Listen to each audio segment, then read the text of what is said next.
Okay, so today for our September Peer Share Call, we are talking about supporting young people in the return to learn. We know that this is looking different across our state. We have districts that are fully in person, we have districts that are fully online, and we have districts that are doing a hybrid. So, there's a lot of different models happening, and with that, a lot of different needs. So hopefully we're gonna talk about how we can best meet all of those needs at this time. So to start us off as our icebreaker, if you would please, we'll just go down the line alphabetically here, and if you would please introduce yourself, let us know the program or organization that you're with, and then for the icebreaker, if you want to share something that as a kid you always look forward to about going back to school in the fall. So I'll start. I'm Nicole Quaid with the Iowa Mentoring Partnership. And I was definitely a little bit obsessed with school supplies and organizing my school box and all of those things. That was a very fun part for me. Okay, Angie, do you want to go next for us?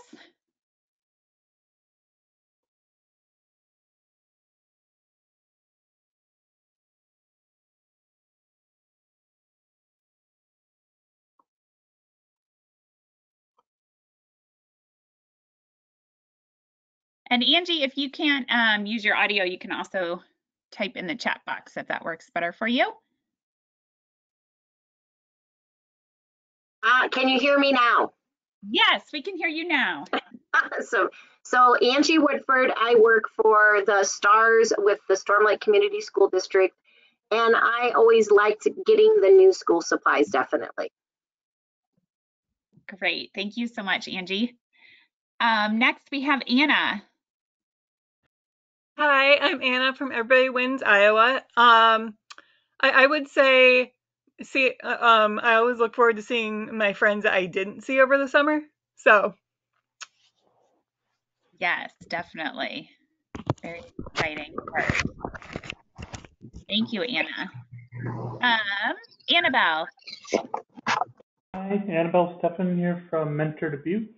Probably one thing I always look forward to is just being away from parents for a little bit of the day. That was always a really good thing about school. Thank you so much for sharing, Annabelle. Bailey.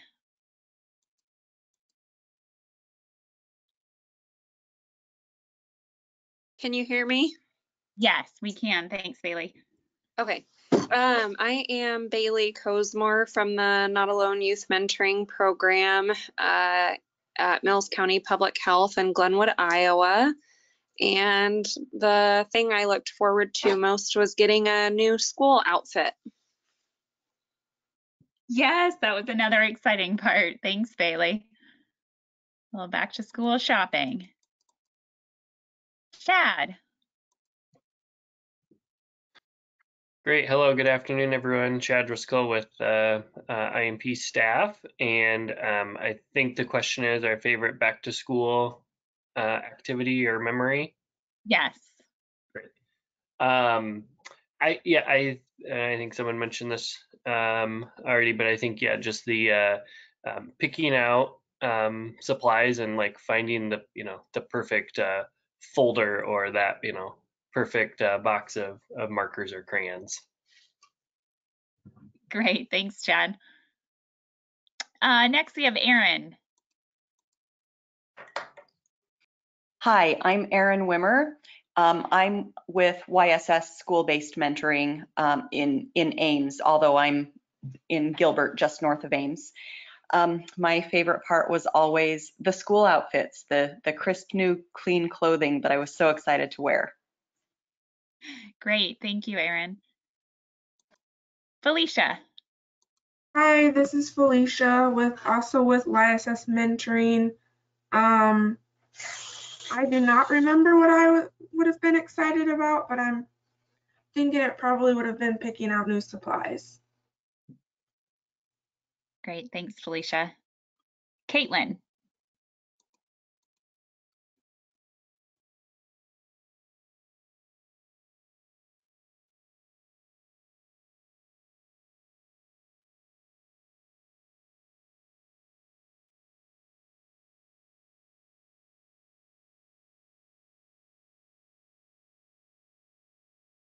Caitlin, can you hear us?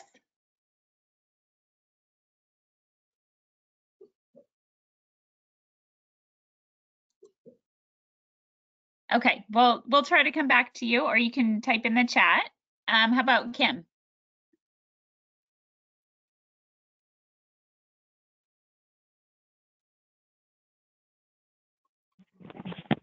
This is Caitlin. Can you hear me now? Yes, we can. Thanks, Oh, Caitlin. perfect. Yeah, I guess my name is Caitlin and I'm at New Opportunities in Carroll. I'm their mentoring coordinator. My favorite was probably always the school supplies. My parents worked at a printing supply and office supply store. So I always had the cool new stuff before it came out, and my friends are always super jealous. Great. Thank you for sharing. Next, we have Kim. Let's see. Okay, Kim in the chat says she is with May Mentoring in Shenandoah, and she agrees with the outfit to wear, the new back to school clothes.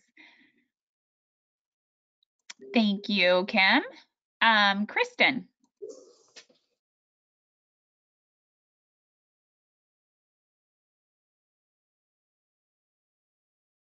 Kristen, we can't hear you. There you go. Now we can. Okay. My name is Kristen Langle with Big Brothers Big Sisters of Siouxland in Sioux City, Iowa. My favorite thing about getting ready to go back to school was getting like the matching folders and notebooks to coordinate with each class. Great. Thank you. Christy. Can you hear me? Yes. Hi, I'm Christy Arlt also with Big Brothers Big Sisters of Siouxland in Sioux City, Iowa. And I'm going to say what is on every woman's mind, but they don't want to say it about going back to school. But I was always excited to see the boys because I had a very strict dad who never let me invite boys over to our pool, girls only. So I was always excited to see my male classmates. That is a great memory. Thank you for sharing with us. Okay. Lauren. Hi, I'm Lauren Baker with Club M with the Burlington Community School District, and I was always excited to decorate my locker. Ooh, that's a good one too. Great. Thank you, Lauren. Lynn. Hey, Lynn Carroll, Heart of Iowa, Big Brothers Big Sisters in Marshalltown. I remember getting a new pair of shoes when school started, and yet not always wild about having to put shoes on my feet after being barefoot all summer. So There you go. A little adjustment. yes. Thank you. Thanks, Lynn. Mary. Hi, Mary Shiko with Iowa Mentoring Partnership. And I was always super excited to find out who my teacher was. And then we'd see the list of classmates too. So super excited to find out who was going to be in my class too. Great. Thanks, Mary. I think we have another Mary on the call too. Is I'm there so sorry. I barged in fine. on someone else. Mary Bridget's on. Sorry. Yeah. We wanted to hear from both of you, so that's great.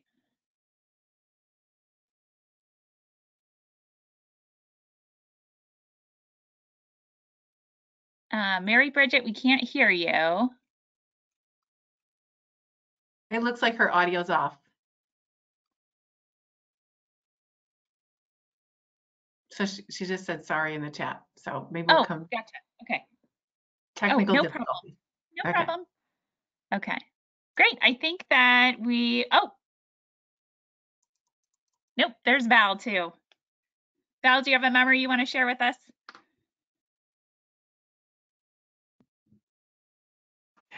Yes, mine was just that fresh start. I always liked everything new, clothes, friends, supplies. It was just all fun, just that fresh start. Yeah, that is so true. Thanks for sharing, Val. Okay, well, we appreciate everyone taking the time to join our conversation today. We know that this school year is already starting off looking very different for a lot of the youth across our state and that we serve. So we want to kind of pool our resources to make sure that we are meeting all of the needs. So the first resource that we would like to share is from Mentor National.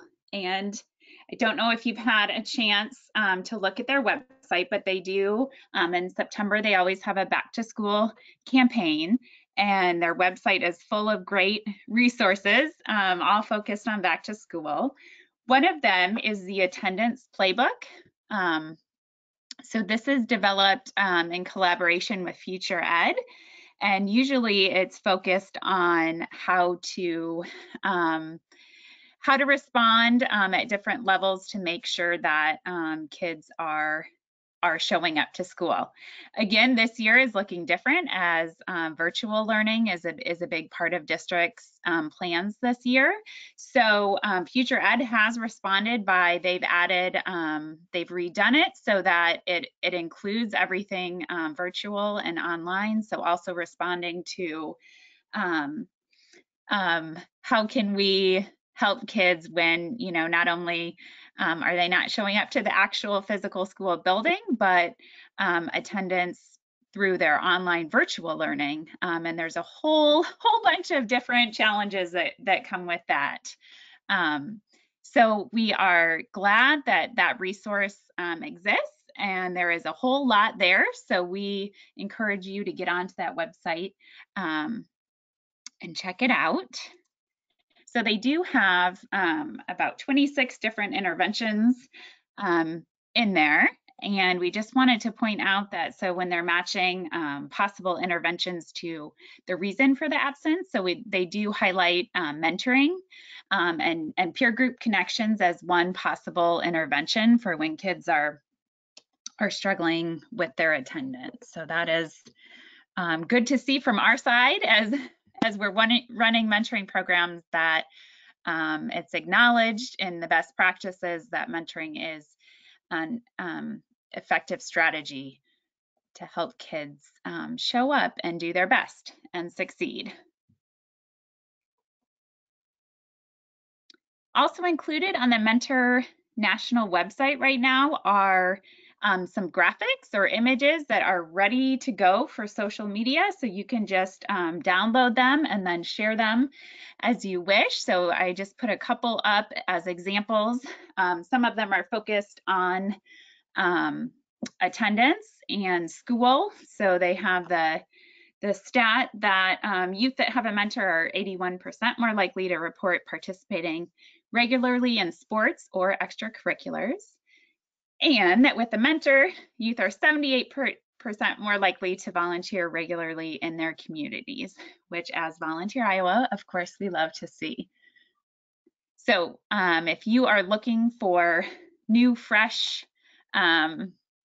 things to share on your social media to get the word out about your program and remind everyone, even though things look different, that you're still there and you're still recruiting mentors. So go ahead and check those graphics out.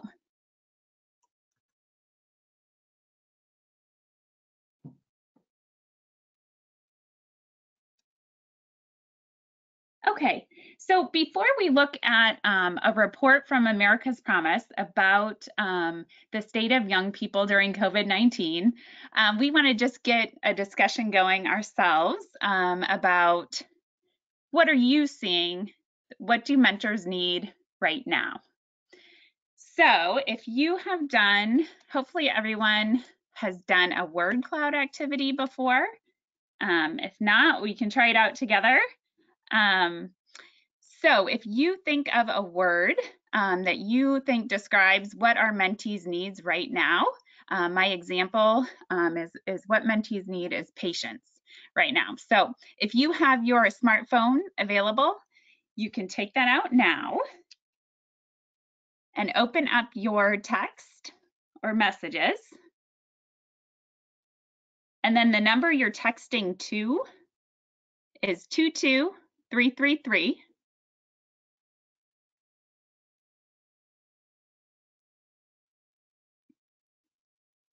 And then once you have that number in there, if you put in your chat box to join the chat, type my name, Nicole Quaid, and then 536.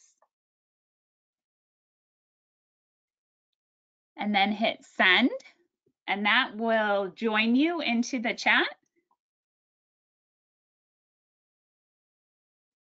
And once you have that done, you can pick your word that you think describes what our mentees needing the most right now.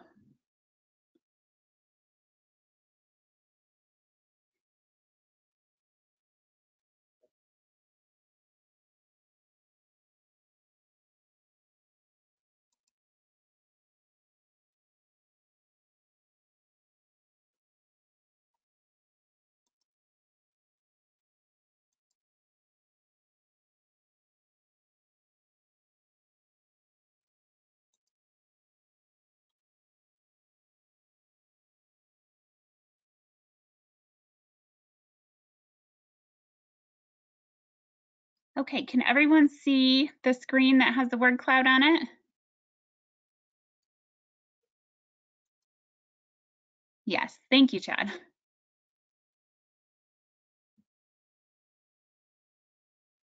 Okay, wonderful. I see a lot of guidance. Support is right up there with it. Someone, yep, everyone needs someone, absolutely. They need presence, people to be present, absolutely. Patience, they need champions, someone to listen, care, reassurance, connection.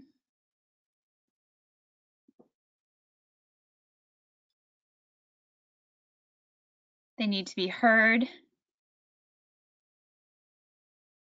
and they need consistency.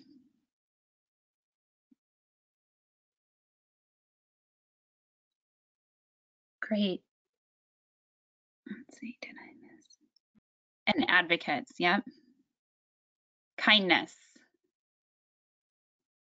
Wonderful. Thank you so much for participating. And I'm definitely struck by all of those words. I definitely feel are things that our mentors are providing and giving and striving to be there for their mentees every day.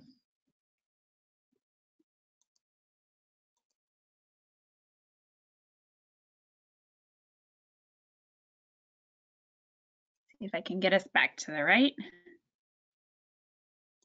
screen.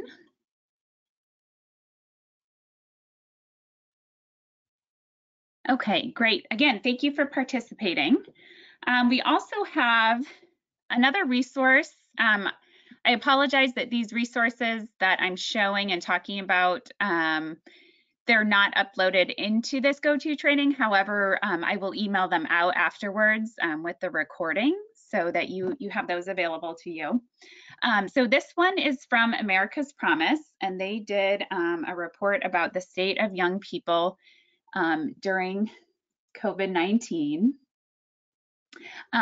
They conducted a nationally representative survey of over 3,000 young people, and they were aged 13 to 19. So findings, they found that since school buildings had closed in the spring, that young people's level of concerns about their present and the future have increased, and that indicators of overall health and well-being have suffered. So 30% of the young people say they have more often been feeling unhappy or depressed, and nearly as many say they are much more concerned than usual about having their basic needs met. 29% say they do not feel connected at all to school adults, and a similar percentage do not feel connected to classmates or to their school community. So a takeaway recommendation from this report was to prioritize social and emotional well-being, including mental health, and utilize some trauma-informed care.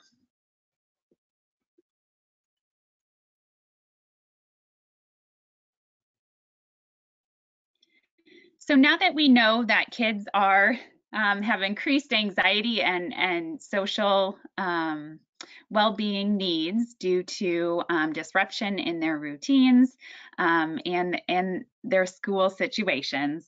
We're going to share some resources on how mentoring programs and mentors can help meet some of those needs.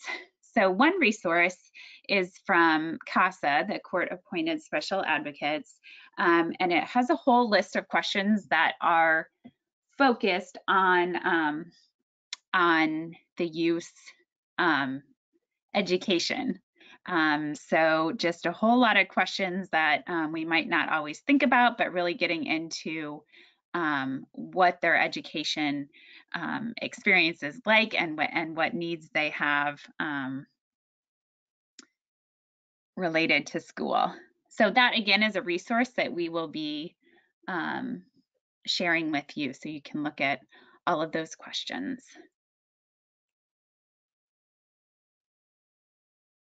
Another wonderful resource that we want to share, some of you may be familiar with the organization Please Pass the Love. It's a school mental health nonprofit, so focused on in schools how to meet mental health needs of kids and educators. So we know that educators need to be having their own self-care and their own well-being in order to take care of their students. So Please Pass the Love offers youth programming, educator training, including all kinds of certifications and support staff certification as well. So not just for classroom teachers, but anyone, any adults working with kids in different capacities. They also have on their website a wealth of resources about social emotional learning, mental health, mindfulness, self-care, telehealth, etc. So definitely encourage you to check out their website and all of those resources. And if you do follow them on social media, you'll get the benefit of they share out wonderful resources all the time. So here was a graphic that would be easy to share out as well. And so we talk a lot about self-care for adults and teachers at this time. And this one is focused on self-care for kids. So how can caring adults, whether it's their parents or educators or mentors, help kids learn how to take care of themselves emotionally when they're having more stress in their life.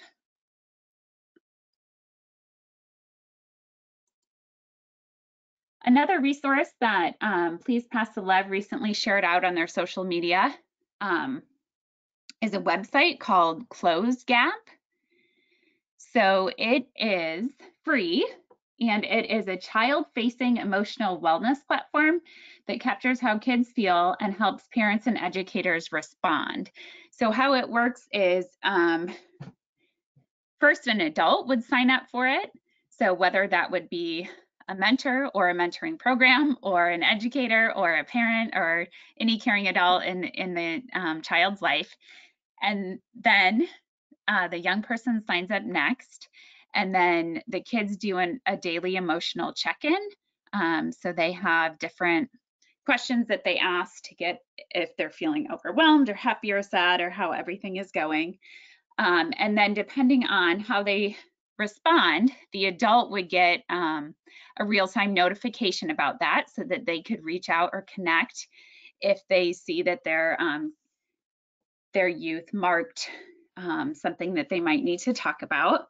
And then at the same time, the app also gives the youth ideas for how to cope themselves. So one of the goals is to help teach coping skills to them. So here are just two examples of those.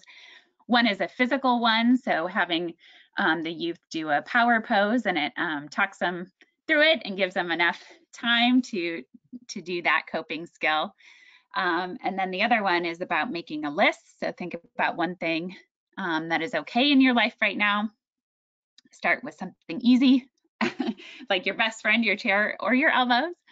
And now write down 5 or 10 more things that are okay in your life.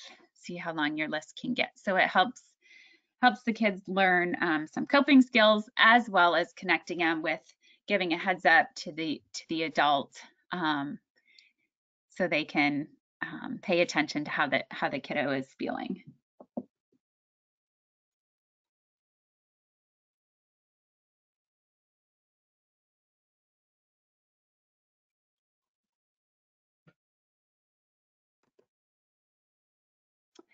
So another resource that we wanted to share was Mentor National did an online focus group with mentors this summer, and they've shared out their preliminary results so that we can know how, just like we want to know how the kids are doing with all this, we want to know how the mentors are doing as well. So some of the questions that they talked about is how they are communicating with their mentees, what questions or concerns they are hearing from their mentees, what are their own worries or concerns, new ways that they're supporting their mentees, and then what kind of supports the mentors need.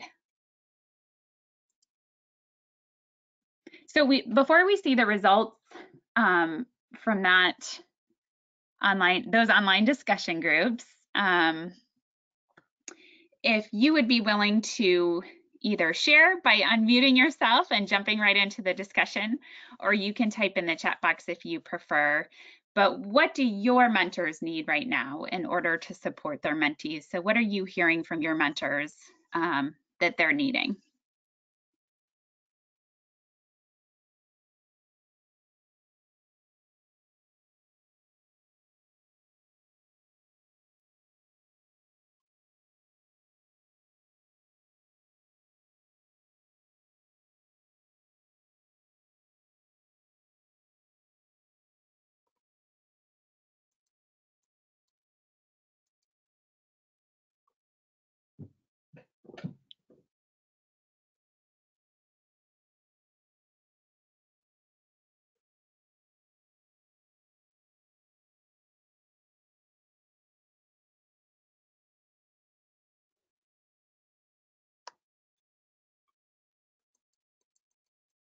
Great, so Lynn shared ideas and training.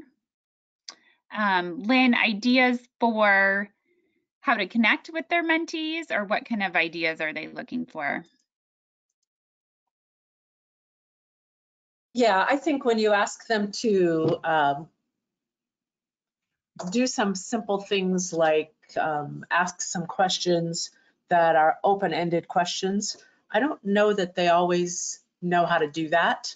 And some of that's because we work with some high school students, but that conversation back and forth skill is kind of all of us need to continue to work at to learn it, just to do it well.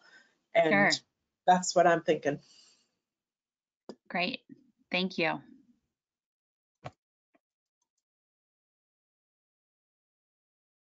Okay, and then Kim shared communication with parents. So some mentors might struggle to know how to communicate with the mentee's parents at this time. Val echoed parent communication. Ways to keep them engaged while meeting virtually,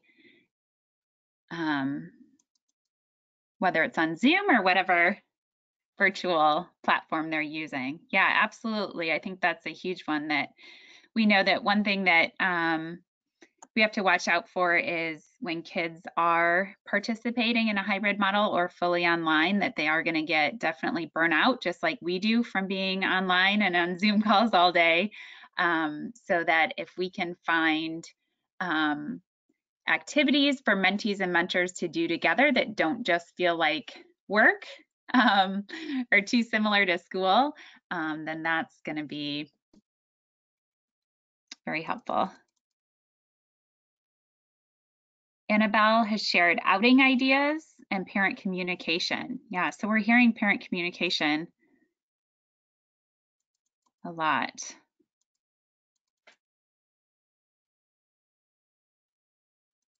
Lauren, I have had a few come to me wanting ideas of things to do. They have tried letters, email, phone calls, and their mentee is becoming bored. Bailey has shared parent guardian support. Kids may be too young for cell phones, and not all parents are helping the mentors get in touch with their kids.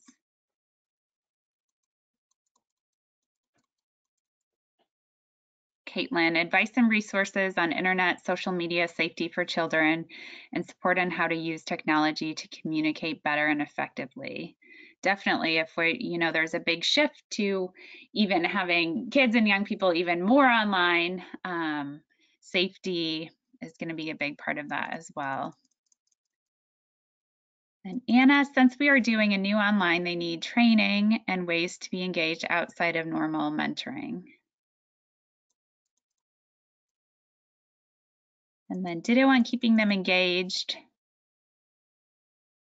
Just some encouragement that they can still make a difference. Absolutely.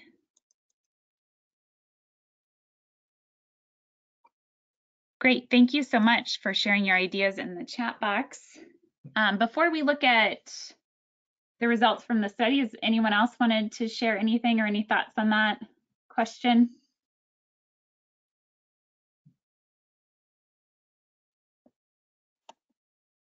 I'd be curious, this is Mary, if anyone wants to pose a question to the group for if they're looking for more ideas as far as the parent engagement, or I know we've shared before too about just different ways for mentors to be engaged with young people. If people want to pose a question to the group.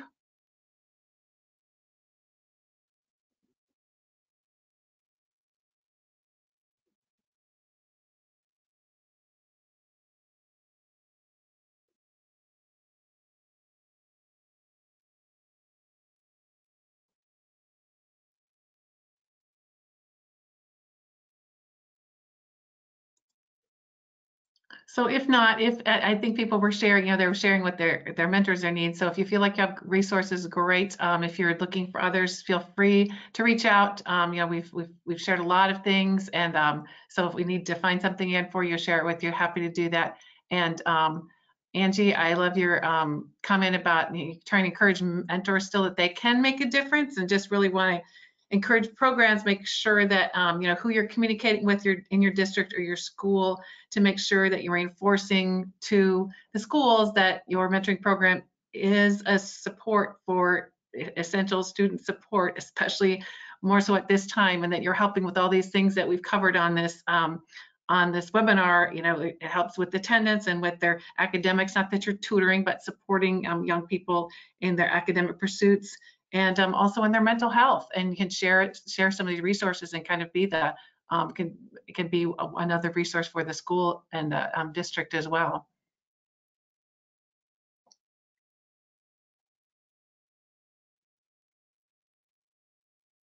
Great, thank you.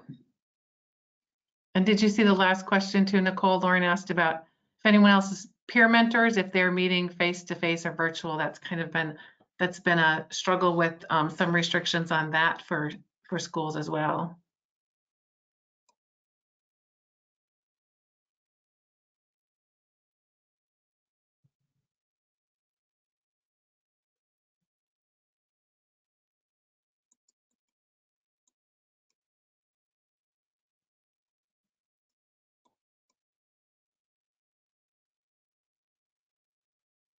So does anyone have a peer mentor program that has started up already this year?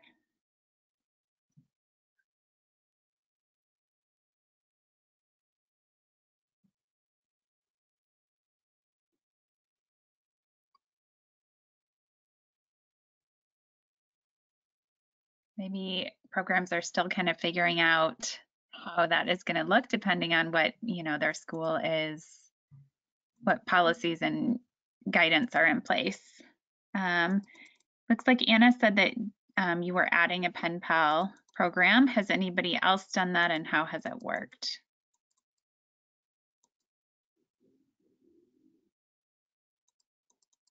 So Anna, is that for a peer mentoring program that you're adding the pen pal part?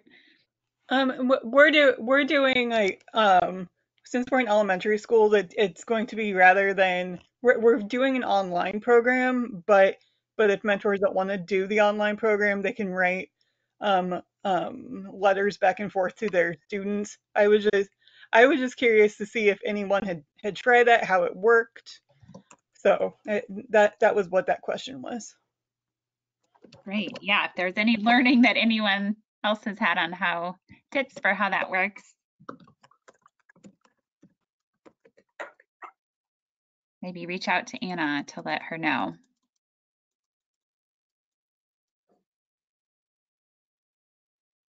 Okay, and then it looks like Jessica said that their peer programs are on hold for now.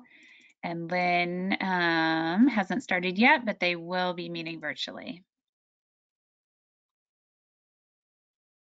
Lynn, can you explain how your peer mentors are meeting virtually? I know that I had a conversation with another program today and they were trying to figure out how that would work. Yes, we did a little check-in because our kids are all using Chromebooks.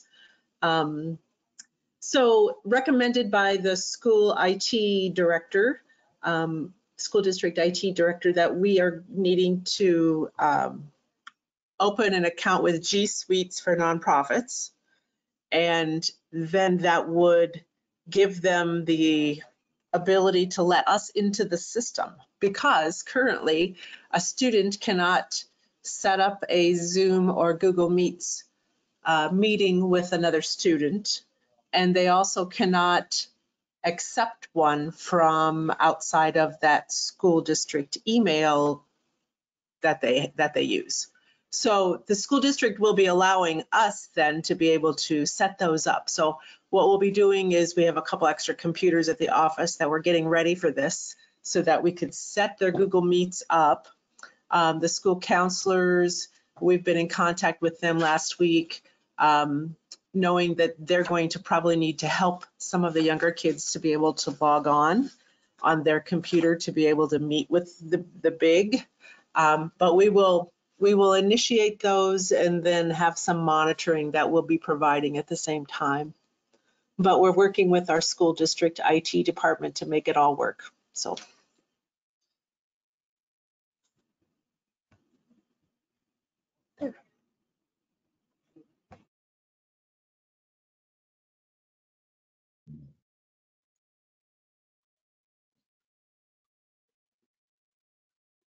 Great. So in the chat, there's some more resources about guidelines for a pen pal program from the local RSVP program.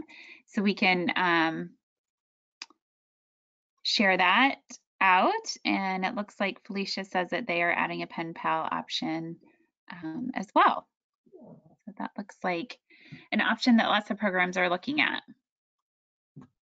And shout out to Felicia for sharing that, as she's also trying to help her son with virtual learning, which I know others on the call are doing as well. So shout out to all of you in that role, as well as your role supporting schools and mentors and mentees during this back to school time. Yes. Okay, thanks everyone for sharing. So some of the takeaways from the online focus groups with the mentors of the question for what do mentors need in order to support youth. So we will send out that resource again so you can take a look at the full report. But some of the takeaways mentors mentioned desiring a virtual group or a way to connect with other mentors. So to hear that, you know, the challenges and what other mentors are doing and that they're not alone in it was something that they asked for. They asked for ideas or ways to engage and connect with mentees. So just like many of you mentioned, they want to hear positive stories about youth overcoming obstacles that they can then share with their mentees, and resources for how to talk about the pandemic in age-appropriate ways, including how to manage anxiety, mindfulness practices, etc.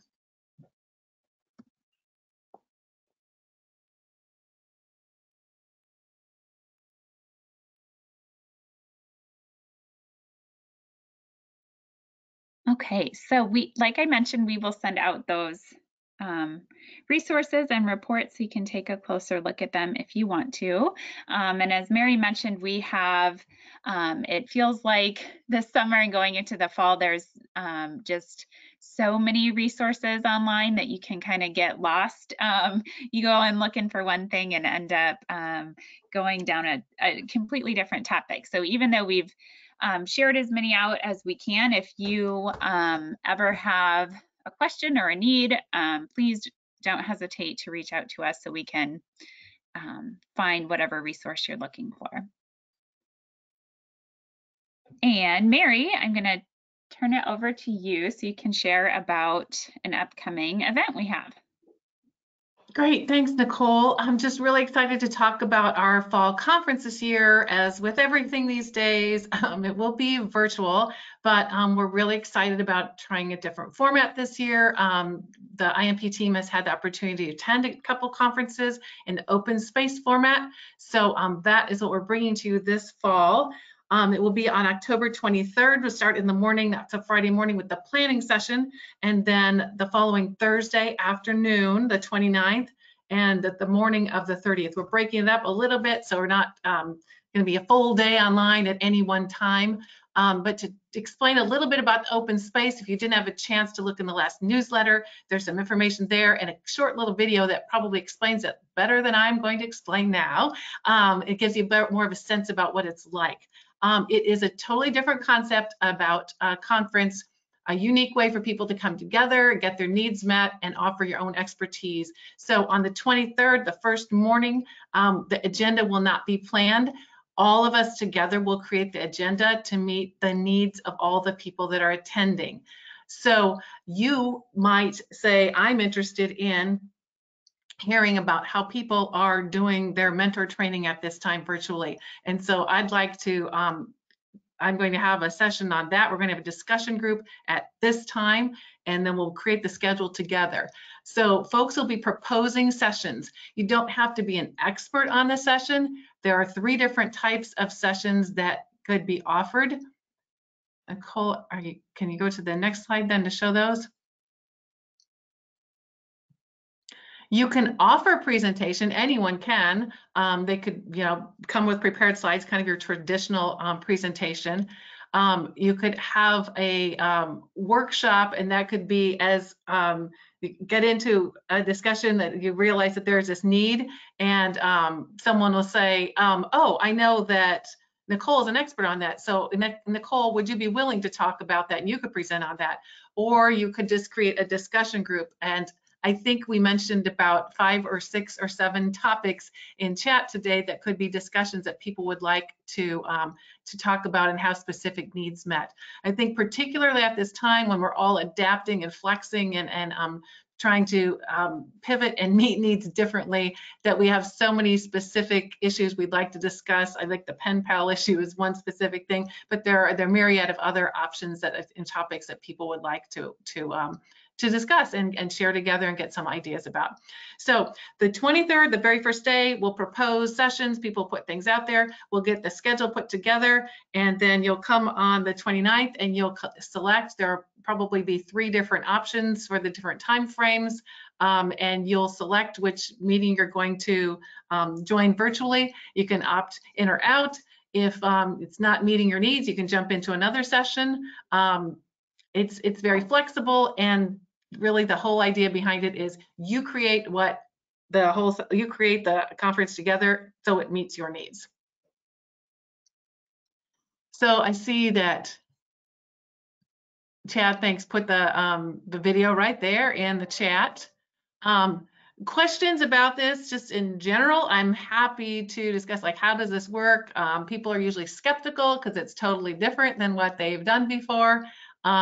Questions about how this all works. It's okay to be skeptical. It's okay to ask questions.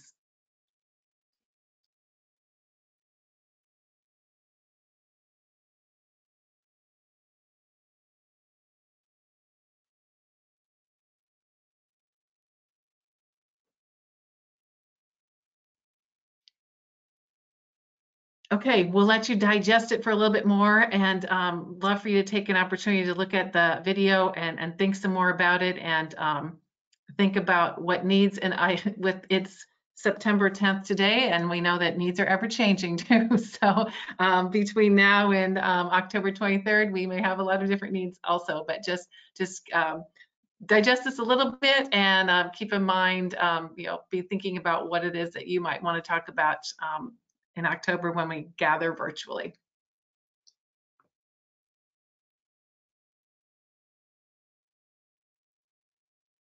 That's all I have on open space. Wonderful. Thank you so much for sharing. Okay, well, if there's no last thoughts or questions or things that you wanted to throw out to the group, we will go ahead and close. Thank you so much for taking time out of your day to join us.